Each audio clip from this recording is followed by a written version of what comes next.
What's up? It's Dominic D'Angelo. It is adfreeshows.com. I am of SEScoops.com and of brassringmedia.com. Little dirt sheet writer right here. Hey, check it out. brassringmedia.com. As a matter of fact, I have a new interview up there with Adriana Mosley, Big Daddy Adriana Mosley. Such a fascinating, really cool person that you can check out on brassringmedia.com. We talk for about 30 minutes.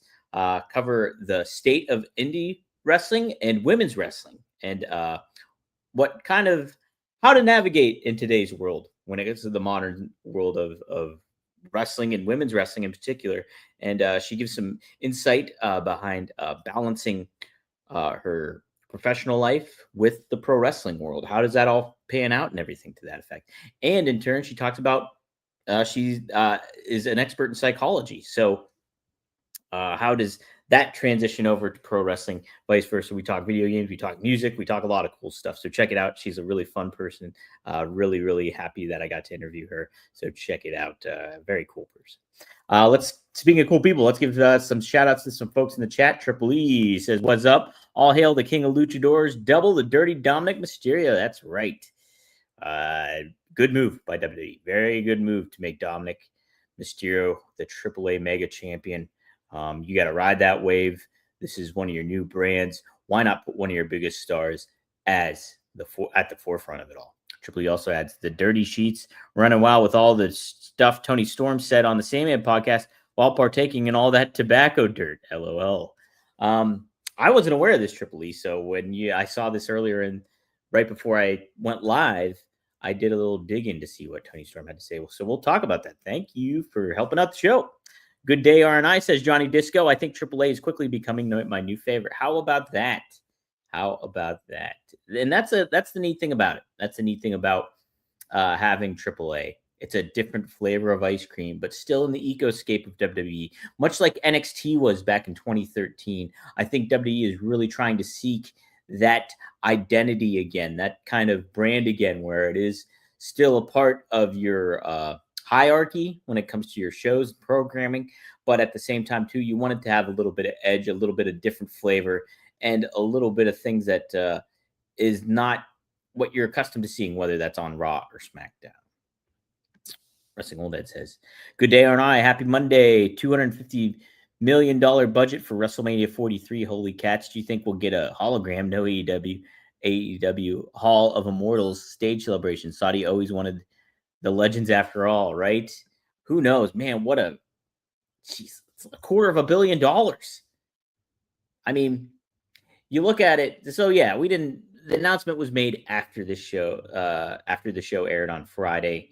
And so didn't get to talk about it. We weren't completely confirmed what this announcement was going to be, but everybody speculated that it was going to be this Saudi deal and everything to that effect.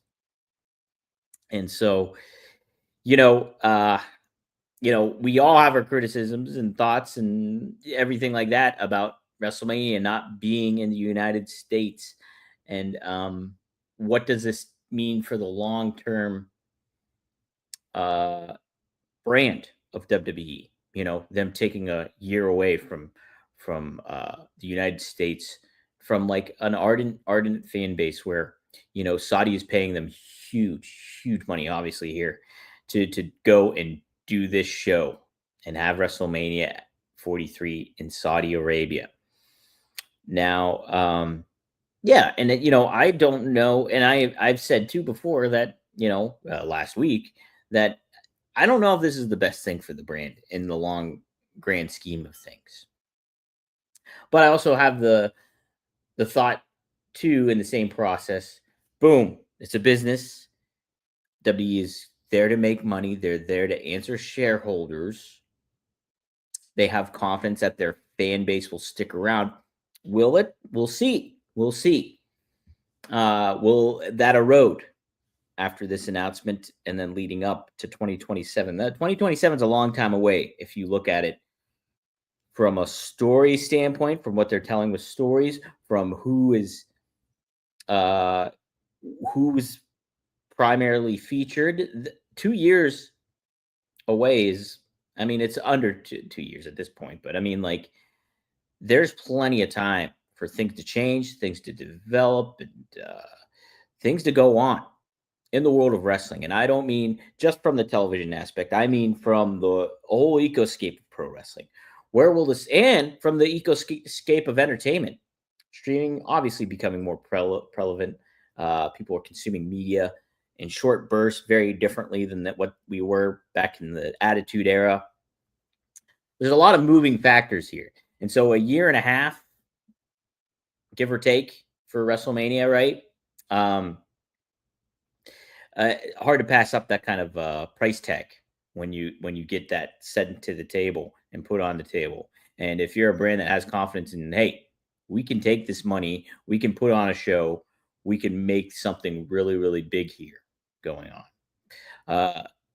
But again, how will fans feel about it? How will the absence of a WrestleMania in the United States affect the WWE brand overall? You know, is this short term thinking? And because I don't have the answer for you, but I mean, I don't think it's ultimately just from the surface. You taking away your company from your big main point fan base, not good for brand goodwill. You also combine that with ticket sales, high ticket prices, um, and like essentially pricing an audience out of going to your live shows, and then everything to that effect. Your lack of live events going on now, um, and mainly focusing on your big tentpole events, shows, and program. And so you are losing that organic connection. This is leading to something, organic being the term, that you have accrued with your fan base over the years, over the course of time, whether that's been the golden era or whether that's been, the attitude era, ruthless aggression era. Hold on, let me see what my cat's doing. Razor, hey, bud, what do you do? Do you do anything? Hold on, I'm still here, guys. Okay, he was just eating his cat brush. He's okay. All right. Um, but like you factor all that in.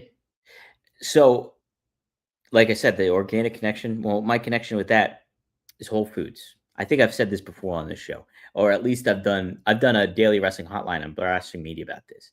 But I think this even speaks more to the point of the comparisons I can make. If WWE is Whole Foods, TKO is Amazon. Whole Foods was bought out by Amazon in 2017. Now I worked for Whole Foods starting in 2016, January 2016. And so getting in there, I was on the front end, I was a cashier. And getting in there and being a part of the Whole Foods environment before Amazon bought it out, you could see obviously it's a corporation. It's still a big business at this point in time, but there was a very communal aspect, not just with team members, but with the community and what they would do in regards to product that they have. They'd have local product. They'd have a lot of like Pittsburgh area local produce coming in. It was a really, really unique kind of vibe going on.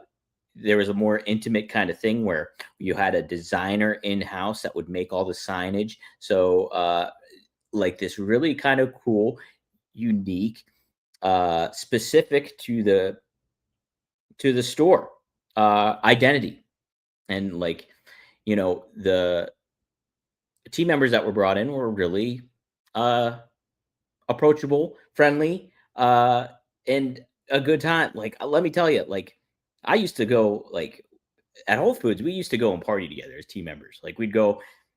Somebody would have a house party later on, and so like team members just show up, hang out, party down. You go to work the next day, and it was fun. It was a blast.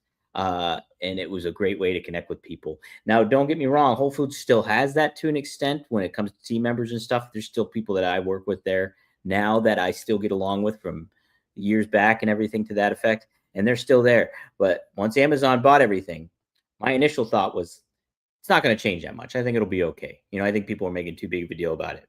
Well, I was wrong. I was wrong. Things changed quite a bit. A blessing was our pay got boosted, which was great, amazing, like life changing, really much so at the time too. It was life changing for me in a lot of ways, so that was great. Um, but everything else, from brand identity to the connection with customers, the connection with the team members, everything to that effect really shifted away. Everything got sterilized, homogenized. Um, the signage was gone. The graphic designer in house was gone. Um, lots of things changed. Prime shoppers took over, so you have people shopping for people online and really interrupting the in-store operations as they go. It threw a big wrench in the works. Not only that, you combine that with COVID, everything to that effect, things really came into play. I know this is a huge monologue, but I do think there's a lot of similarities and a lot of foreshadowing to WWE and TKO and what their game plan is. They are losing that connection they have with their customers, with their wrestlers, with you name it. Now, money, it's a business. You're going to make money. That's the point. Making money. Wrestling and money, they've always gone hand in hand. That is not going to change. And it shouldn't really change because that's the name of the game. If you can make money, then you're doing it right. You're doing the business right. So it's not necessarily really a criticism in regards, but it is an observation, a potential foreshadowing of maybe what's to come. Well, WWE used a lot of its identity, and for the sake of short term, maybe storytelling and stuff like that, where things aren't as captivating or things like that, for the sake of getting a quick price tag and getting something really quick. Will WWE ultimately price itself out um, by from its customer base to what TKO is doing? Now, there's something with the TKO shares that is going on. I'm not exactly sure what that is. There was a press release that came out. Brandon Thurston of WrestleNomics released something, so I don't know exactly what that means. I'm too much of a lay person to understand what what that entails and how that will affect business from the aspect. But yes, TKO announces $1 billion in share repurchases, including an $800 million accelerated share repurchase up to 174 million. This is all weird language to me, but announced that it has entered into an accelerated share repurchase agreement to repurchase $8 million of its outstanding Class A common stock. The company also announced it has entered into the. That's all. I'm just reading this as I go. The plan is to repurchase $100 billion sales, reflection of our conviction in the business and the intrinsic value of our stock, says Mark Shapiro, President and COO of TKO. The repurchases, together with the recent 100% increase in our quarterly cash dividend program, reflect our continued commitment to a robust and sustainable capital return program. We remain focused on executing our balanced capital deployment strategy to deliver long-term value to our shareholders. That was a whole bunch of words I did not understand in a lot of ways, but I mean, I look, business and stuff is is going on, it's being made, and you don't want to lose that connection with your fans. I think the NFL is such a huge monster entity, and they have that aspect where everybody tunes into the NFL. People love football. I love football. My Jets suck. Look at, I got this new hat just this weekend. Just this weekend, it's the Gotham City version of the New York Jets hat, and it's a way to make money. Way to make money. This is their alternate uniforms that are not airing or happening until December, I believe. But I was a sucker. I love Batman. I love my New York Jets, even though they're awful. And they sucked yesterday. But I bought the freaking hat. It's about making money. That's what it's all about. That's what it boils down to. And so I can't necessarily really fault WWE for doing it. Everybody's saying like, oh, Vince McMahon cared about his fans, cared about the fan base. And yeah, he had more of a thought process when it comes to addressing making it available for fans, like ticket prices, whatever it may be. Now, Mark Shapiro says that that was an old, ancient kind of, I'm paraphrasing, but way of doing business when it comes to what you're thinking of. And so, Boom, there's the disconnect right there. However, I will say, Vince McMahon, if he was in power right now, he got offered $250 million to bring WrestleMania to Saudi Arabia. No doubt, 100%, he would do it in a heartbeat. Still would do it. So I don't think any change in power or anything like that has anything to do with what is going on. This is money is being made, times are changing, and things are going. So yes, but trying to think what if I want to touch upon anything else when it comes to the Saudi deal here. But yeah, I mean, we're gonna have. Seems like they're gonna be planning some big things. Obviously, who could they get out of the woodwork to come and return to wrestling on a show to make this feel unique? Will this in turn make WrestleMania 42 up here in Vegas feel unimportant? Hopefully not. Um, who are you gonna get out? Odds are you're not gonna get John Cena. I don't think John Cena. I think once he's retired, he's retired. I don't know. You can give that price tag to put John Cena back on there because it, in the grand scheme of it all, it makes it feel less important. His retirement is what I'm referring to. So it's tough. It's a tough thing. If I was an operation of WWE, would I have made that deal with Saudi Arabia? Probably not. I probably wouldn't. But I understand why they did it. And, I don't, necessarily fault them. This is the nature of the beast. Nothing would have changed if Vince McMahon was still in power. Nothing. This would have still happened. This would have still happened. Who knows? There could have been even more of a thing going on, But, I think, but again, I'm not somebody that's money on the mind all the time. Look at what I'm doing right now. How much money do you think I'm making doing this stuff? Not a lot, but I do think. So my focus wouldn't be necessarily on that. So would I, But I do think about the long term aspects of things. And so I'll make one more comparison before I move on here. It's like when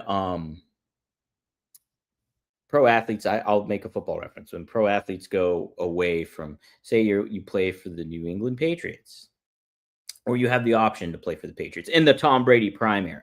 Let's say that Tom Brady in his prime, you're a receiver. You could go play for the New England Patriots. Hey, there's probably a Super Bowl in your near future if you do that. Or you could take bigger money and go to, say, the Miami Dolphins. So say that happens. Say, oh, I'm a top receiver in the league. I could go play with Tom Brady for the New England Patriots.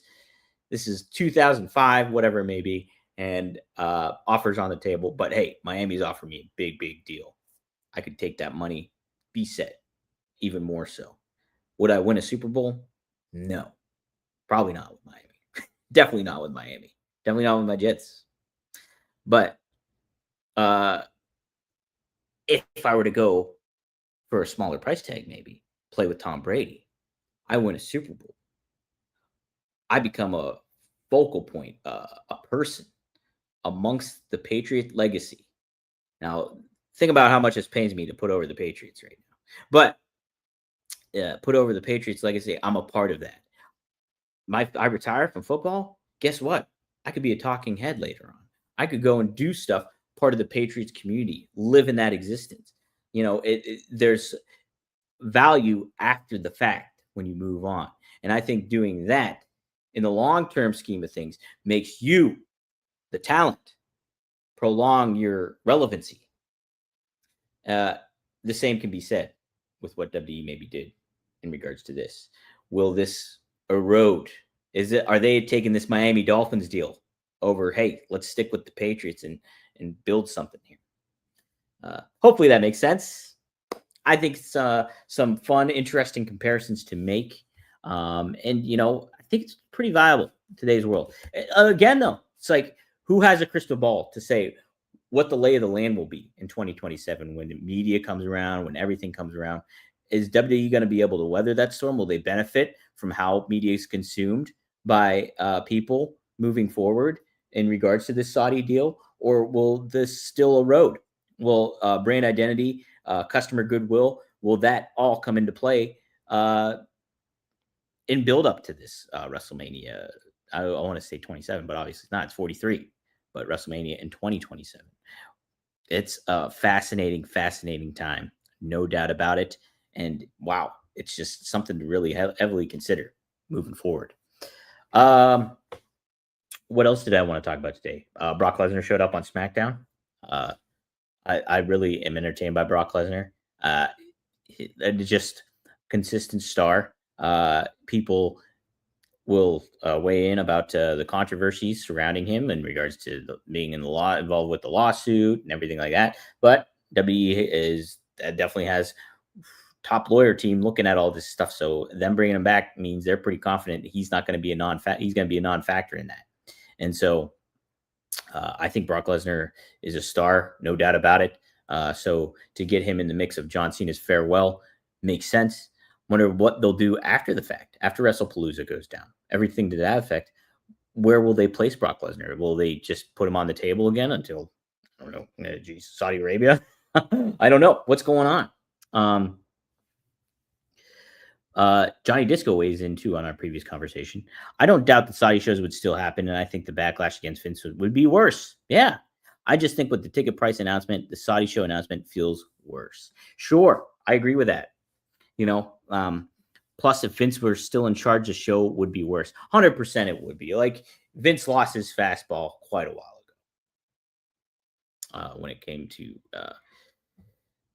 I think, and it became like when WWE became the only show in town, basically, Vince played to all his guilty pleasures and his whims and what he thought was successful with fans and inconsistent stuff.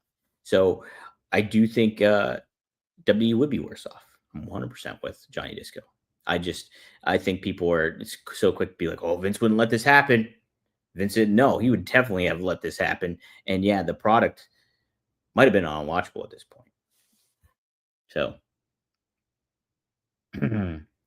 who's going to main event the show on Saturday? Says Dre Owens. Oh my gosh, which one are you talking about? Are you talking about All Out? Or are you talking about WrestlePalooza? All Out. That's a good question. Hangman and Fletcher doesn't seem like a big main event match.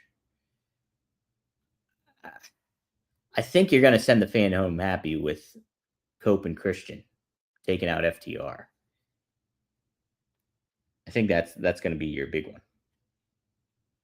Because Hangman and Fletcher, I don't think you can hype it enough right now. I think to Robert's point last week, is saying like how much we like Kyle Fletcher, but I don't think it's like a big headline match. You know what I mean at this juncture. So, Jesse Hyde says, I wonder if John Cena will react to the Saudi WrestleMania news when he wants London WrestleMania. I think John Cena just understands the ecoscape of the business. So I think he'll kind of either probably remain mum on it, or maybe he'll say something after the fact, after his retirement tour is done, or he could even just be open and say what he wants to at the same time. So I guess I give you really a non-answer there, but I don't know. Like, yeah, John Cena's in a very unique position where he doesn't need WWE. Like, and so WWE kind of needs him at this point in certain ways. So, I mean, like, at the same time, too, John Cena is a company man. So, how will he navigate those waters? I think he can play to both sides of the coin and make it something better. But yeah, he wasn't at the Saudi announcement, was he? So, I mean, he's got better things to do. No offense. I mean, it's just he's a movie star. Let's see. Okay, so Steven Chambers says All Out guessing Mox versus Darby because a lot of cleanup, if not the main event. Good point. Good point. Does that feel like a main event match too? None of this feels like main event matches, to be honest. Like the only thing you could really kind of get away with is Cope and Christian, but we already saw them team up already. But this is in Toronto. It's Canada, so I mean, there's a lot of reasons for it to not be that, or it to be Cope and Christian. You know, um, yeah, I don't necessarily think that there's a really standout match to necessarily be the main event for for All Out. I don't think there is something really super duper.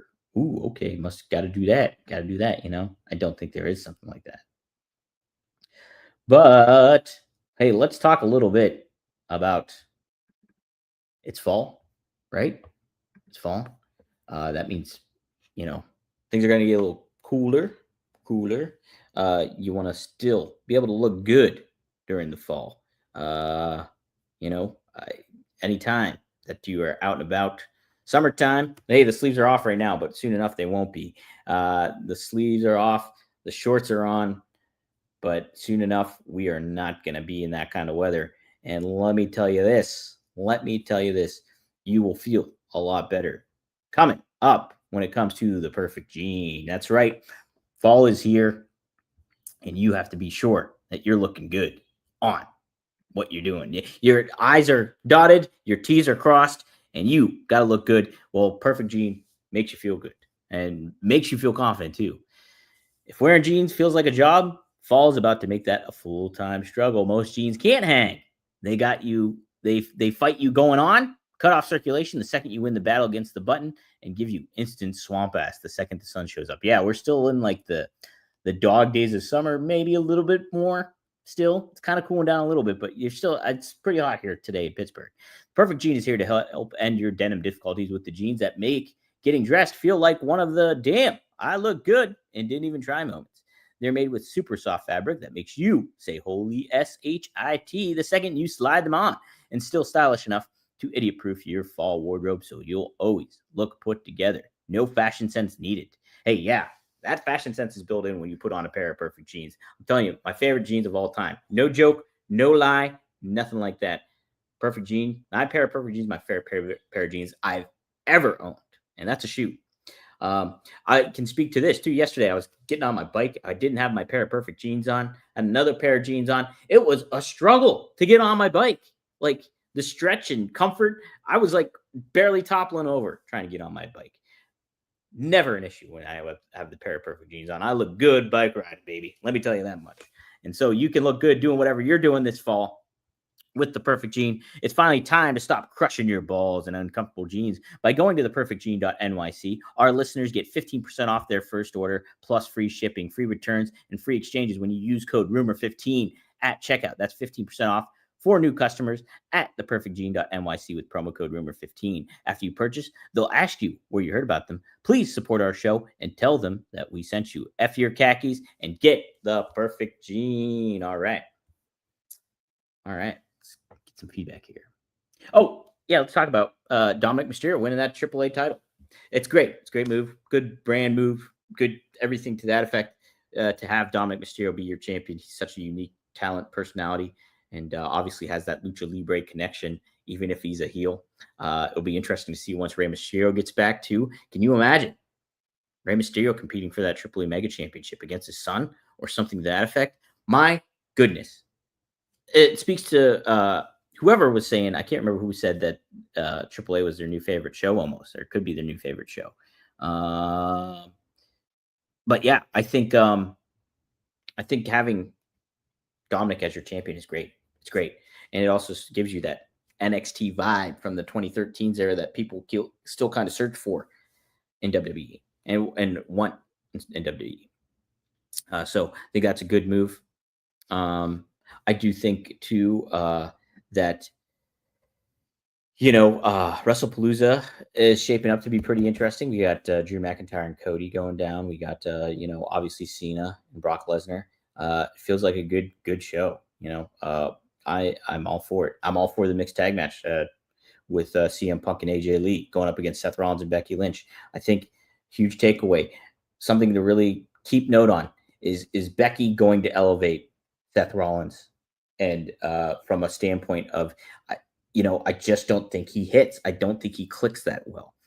With Paul Heyman, it seemed like the right move, everything like that. I'm not seeing the creative growth, I think, when it comes to Seth Rollins and what more can be. I think you pair him with somebody he can really identify with, and his wife, Becky Lynch, who is a great personality, who's seriously, she's one of my favorite wrestlers, like from a presentation standpoint, everything to that in today's world. So you connect her with her husband. Hopefully, they can share that chemistry with a worldwide audience. And so I think that's really something to be mindful of as we move forward with this quote unquote power couple here. Same goes for CM Punk and AJ Lee. I mean, AJ Lee has still the ability to speak on the mic, still has that connection with fans and everything to that effect. So I think this feud is very, very fascinating, and I am all for it. Let's take a look at what the preview stands for tonight. WWE Raw preview. See, the thing when I don't have Robert around is I don't send a rundown, so I really just shoot from the hip, and I just do what as I go. I move as I go and shoot from the hip term. Golly. All right. Well, I'm not looking at that one. I'm trying to find a straightforward Raw preview for tonight. Let's see if I can find it here on Sports Illustrated, courtesy of Rich Achino, who I'm friends with. Hello, Rich. I like the websites that do bullet points. Here we go. We got a little something here. We got Lyra Valkyria versus Roxanne Perez. Lyra lost to Raquel Rodriguez last week. So how will she fare against Roxanne Perez? Will she break even here? It's interesting to see what how they'll continue to keep Lyra relevant after losing the Intercontinental Championship. What's next for her? I think she's great as a babyface. I think Becky helped her out a lot too, and in turn, she helped herself. So, will we get Bayley showing up here as a heel? She mentioned Lyra several times. I think it's getting to a tipping point. We also have Penta versus Kofi Kingston. Am I? Yeah, I just want to make sure I'm right on this. This is tonight's Raw. I want to make sure. Yeah, 7 hours ago. Okay, we're good. We're good. Oh, and it's from Massachusetts. That's right. It's from Boston. So from Boston, Cena will be in attendance as well. So interesting to see what he has to say. Obviously, we have Dragon Lee versus El Grande Americano. We have Penta versus Kofi Kingston. Look, let me also kind of be like this. W's got to be kind of careful here. It seems like cookie cutting week to week with these matches here. Like you're just interspersing and changing things up just a little bit. Everything kind of still feels the same. Like El Grande Americano, you're getting your weekly dose of WWE Raw in regards to not much is changing. So W has to be cautious of this. I think, when you're in this grand big ecoscape of this universe you created, both from a television presentation standpoint, but actually from your business standpoint, you really have to hone in on the foundation of what works and what doesn't. So to do the same stuff here week in and week out, I would be a little cautious here. You have to kind of change things up. Understand you got 2 Monday Night Football games tonight. That's another thing that factors into play, I'm sure. But you have to be mindful of all this coming into play. What a fascinating time to look at wrestling here. It's just like, yeah, maybe the product. I do feel the product overall, wrestling in general right now, across the board, little flat than what we were expecting, when we get build up to WrestleMania, even build up to SummerSlam. But like AEW doesn't feel like a hot, viable product at this moment in time. WWE just feels kind of just like treading water. What do you do to kind of get that interest going, get things? You got to create some variety. You got to think outside the box here a little bit. So what they've been doing week to week on Raw doesn't necessarily look like they're thinking too much outside the box at this juncture and stuff. I think there's a lot more room to grow with this kind of stuff. Absolutely. Dre Owen says Viking versus Dom Mysterio for the AAA title. Think that could main event a Raw? 100% it could. Oh my gosh, yes. I think that would be a great move, actually, to be honest, Dre Owens. We're talking about thinking outside the box. That's a good way to do it. You have Vikingo show up on Raw and in your main event against Dom Mysterio. You have them go back and forth. I think you could almost get away with changing the titles. If you build it up right, like get it back on Vikingo, to have that do it. I think Dom can accrue enough heat on Raw and at the United States crowd to get Vikingo over. I think if you build Vikingo in the right way, whether you pair him with somebody like, I don't want to say I want to think more outside, again, thinking outside the box here, like somebody somebody cool that people really identify and connect with Um, I just can't think of somebody right now, but I'm trying not to think of like Rey Mysterio, or I'm trying not to think of hey Paul Heyman. Obviously, he's a heel, but I mean like somebody you connect him with that makes both guys kind of feel like special. And if you got Dom Mysterio going to it, like in Viking, what about like AJ Styles or somebody like that? Just off the top of my head here, since there's a few going on with that. Wrestling Old Head asks a good question here. Are we inundated with too much access to professional wrestling these days? Does it dilute the experience overall? Back in the 90s, we had to wait for the big events, even a week for TV. I am with you, Wrestling Old Head. I do think we are so oversaturated, and that's not just with pro wrestling, but I do think in the grand scheme of everything is so accessible nowadays, and that means media, that means celebrities, that means wrestlers, athletes, politicians, even tuning. Politicians, maybe not, but a lot across the board. Everything's very accessible, right? And wrestling, if you think about it, now I can't take credit for this. I give credit to Bruce Mitchell from the PW Torch days for this thought process that wrestling used to be presented in a dark arena, and the spotlight was on the ring, and the fans were sitting down, and the ring was positioned higher, and wrestlers would be competing. So you'd be looking up at the wrestlers. They'd feel bigger than life. They'd feel mysterious. Uh, you wouldn't get that interaction that you would normally get today's world, where it's like, hey, I could tweet out to Rhea Ripley and she might retweet me. Something could happen. You know, you didn't get that. You barely got, a out of kayfabe person. You wouldn't. So there's that era of mystery that is gone from wrestling. And I think wrestling, though, it's a more highlight for that because it's such a unique genre where people are playing themselves, but they're playing characters at the same time. So that death of kayfabe and certain things like that and making everything so accessible is very, very different in today's world. So I think you are correct in that, wrestling old head. I think there is certainly some unique things in making yourself more unavailable, and that goes across the board, myself included. I'm on social media way too much than I should be, and I think you know, like there's something is less is more, right? I think that's always simplicity and less is more, and I think there needs to be some of that going on here with, and you know what, I would really consider AEW to try to do some stuff here. This is their opportunity to be very different from WWE programming and how they handle business sales. This is their chance to be that grassroots kind of vibe that All In originally had with Starcast One, with the Young Bucks, with Cody, with Kenny, um, and making it feel that organic. Man, it's going back to the Whole Foods thing.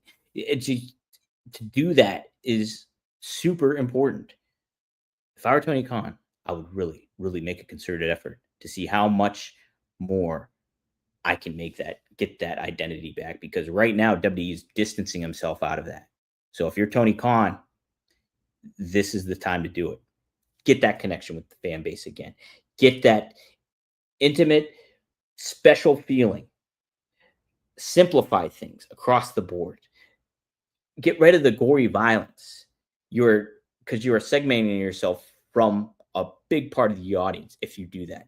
If you make these shifts, you can really take advantage of what WWE is going to be missing out on if they don't be mindful of it. So I think this is a really valuable thing for Tony Khan at this moment in time, too. Ticket prices, I think was mentioned here too. Yeah, the high prices. Dre Owen says it. The high prices that WWE is doing, AEW can take advantage of that. AEW can make this the brand that fans want to connect with again, and really do that. There's a lot going on here. It's such a fascinating time. Let's see. I think there's an interesting discourse. Let me see here though. So Johnny Disco, this is in reference to Inundated. Wrestling Old Head, kind of WCW and WWE had multiple shows a week by the end of the 90s. Access to behind the scenes stuff, yes. So Johnny agrees with that. Wrestling Old Head says Disco, that's true, but most of these B and C shows were recaps, enhancement, talent, and matches. Yes. Johnny Disco says SmackDown and Thunder were lesser shows than Nitro and Raw, but they still felt important to watch. Yes, to an extent they did. Thunder kind of lost its thunder a little bit, if I remember as a kid. Wrestling Audit says, I'm thinking more that if you want to watch any matches and moments from the past, you just need YouTube along with multiple wrestling promotions at your leisure. Correct. And then Wrestling Audit says, Disco 100%. But by then, the internet started becoming more of a thing, and WCW and WWF were making so much money that they had to expand. They got greedy and or recognized the band. Yes. And then they kind of got, and like you think about, once the WCW got bought up by WWE, there was less of an onus with WWE to be like, oh, we got to really focus on making our product competitive, and so we can do what we want because we're the only game in town. And then you in turn don't think about your fan base, you think about what maybe Vince is looking at and what Vince wants. And then Johnny Disco says, I see that is true. We can really pick up and choose what win and watch whenever we want. It's true. We're very spoiled at how easy it is to get matches, even from the indies. Yeah. I think the neat thing was when WWE Network came out, it was really cool to go and catch back up and learn about stuff that I wasn't aware of. Like, I got hooked onto World Class Championship Wrestling. I binge watched all of World Class, like when WWE Network first came out. And I was like, wow, this is so cool. The Von Erichs and the Freebirds, and you'd have Andre the Giant show up, King Kong Bundy's on some dock eating a chicken wing and cutting a promo. It's like, this stuff is great. It was different than what I was used to seeing. And so having that kind of accessibility is very, I think, important. But if you balance it out with, hey, this stuff is all attainable to you in an easy fashion, but then you separate that out, but making some stuff less attainable when it comes to connecting with talent and things like that. Not saying from a ticket price standpoint, I think WWE should really consider going back to their price model. Who knows if that's going to happen? But I'm sure at some point it will. I don't think this is going to last. But I am saying, you want to create that air of mystery about your product. How do you find the balance in today's world doing that? That's the issue. We can talk about this more tomorrow on Rumor and Innuendo. I might fly solo again. Robert is gone for the week, so I might fly solo again. I might try to get a guest on too. So you just stay tuned. But thank you for staying tuned for this episode. You can catch us every Monday through Friday here live on the @Dominic D'Angelo X account, the @WD_Creative_ish X account, on the Ad Free Shows YouTube page, on the SE Scoops X account, on the Oh You Didn't Know YouTube page, and the Rumor and Innuendo YouTube page. But you can also catch us everywhere you go for your podcast stuff. I don't know if I didn't post the episodes from Friday. I'll post those episodes up. So Friday's episode will be up. This episode will be up on your Spotify, on your iTunes, whatever it's called now, Apple Podcasts. But thank you all for tuning in. Best of luck in your future endeavors. And hey, let's go Jets. I need to come up with a better